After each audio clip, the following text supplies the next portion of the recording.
Hi, it's John here. It's the 11th of March, Monday, and I've just heard on the news that 3 in 5 people or 3 in 5 people with mortgages are living with negative equity. Now, if you don't know what that means, it means that your mortgage is actually higher than your property is worth. So an exceedingly depressing situation to be in. Now I've been thinking about living one's ideals. Now if you were in that situation of negative equity, you certainly would not be living your ideal, because your ideal would be that either your mortgage is paid off or that your house is worth a lot more than your mortgage, so you could sell your property and move into a bigger property if you wished. But what this actually means is that people who want to move up to a bigger home can't do, because their mortgage is actually bigger than their home is worth, so they could only move to a smaller home, because the mortgage company would never give them, the building society would never give them more money, because you've got to have a certain amount of money behind you before you can have a mortgage.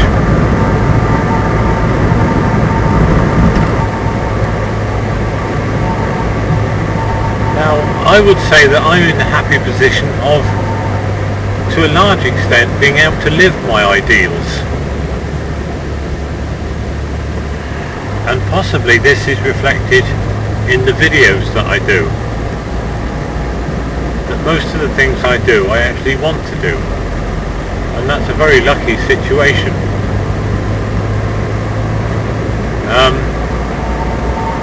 But suppose I started off with exceedingly high ideals. Perhaps to live the millionaire lifestyle, with the millionaire look and the millionaire car and the millionaire family. Well, I haven't got that, but perhaps one starts off with very high ideals. When you're at school, you're encouraged to have ideals. You know, what sort of job do you want to do when you leave school? This happens about in the 4th year secondary school, and we had someone called the careers officer, and they were encouraging everybody to be a gas man, a gas fitter. I went to a secondary modern school. This was all the boys, I suppose. Not many people took it up. Some people took it up being a gas fitter, but so we were encouraged to project ourselves into a situation other than being a school child. What could you imagine yourself being? A gas fitter? No, I don't think so. I don't think I could imagine myself being anything much, really. But that's the thing about me. I couldn't really imagine myself being anything. I don't think I could imagine myself being a farmer. Well, I could imagine myself being a farmer, but in practical terms I don't think I'd have been very good, because I had a bit strange ideas. You know, that I didn't really believe in education. I thought it was all intuitive. You know, if I was a farmer, I would have been farming intuitively. You know, what I thought was the best thing, what the best crops were going to be.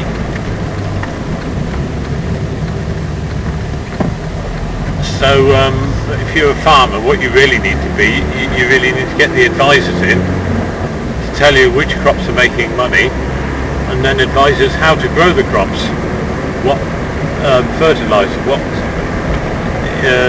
insecticide, what herbicide, what fungicide to put on your crops, what rotation to do, to follow a plan. Which in a way would be taking all the fun out of farming. getting back to living one's ideals, you know, you are encouraged as a child to think of what you want to do, what you want to be.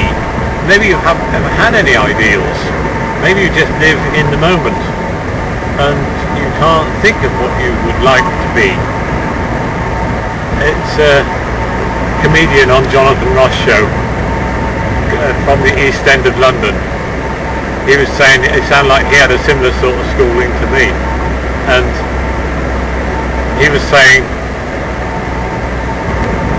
when the careers officer came round to their school, they said,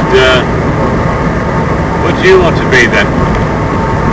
Oh, I want to be a van driver. A van driver? Oh, no, you can't. You'll never be able to be a van driver. You might be able to be a van driver's mate, but you'll never be able to be a van driver. You know, in that school it was a very low expectation put on the children. And of course now, or perhaps even when I was at school, there was a very high expectation put on the children. You know, how could you possibly go from being sort of nobody to becoming a toolmaker in a factory? You know, you just can't imagine it. You know, I would like to be a toolmaker, you say, but how could I possibly be? You know, you set your ideal, and it seems unachievable.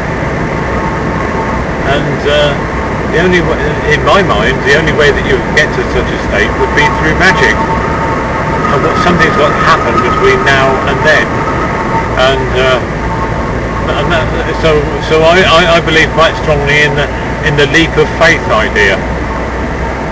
That you go for particular work or situations or relationships, but you take a leap of faith.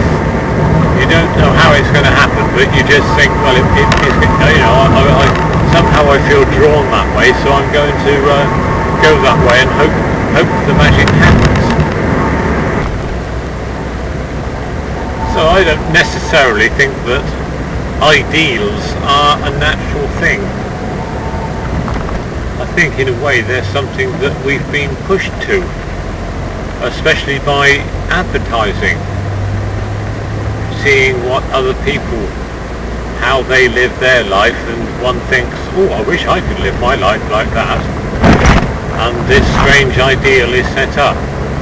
Now I say that I think I am living my ideals, and you see that from my videos, but I don't think that ideals are set. And in this time of austerity, it's obvious that people's ideals are going to be coming down several pegs, because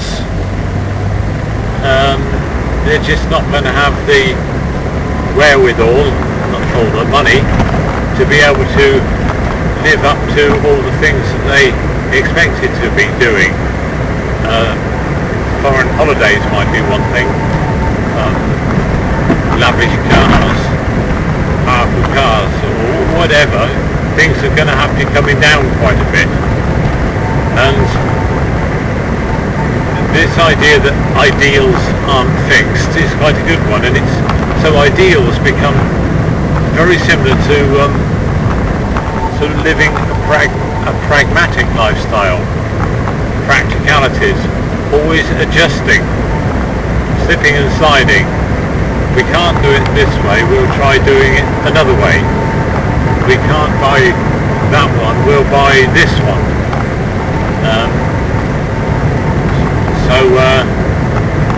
In a way, if you are prepared to be flexible, your ideals will disappear, and you won't be frustrated by not being able to do the things which you thought you wanted to do.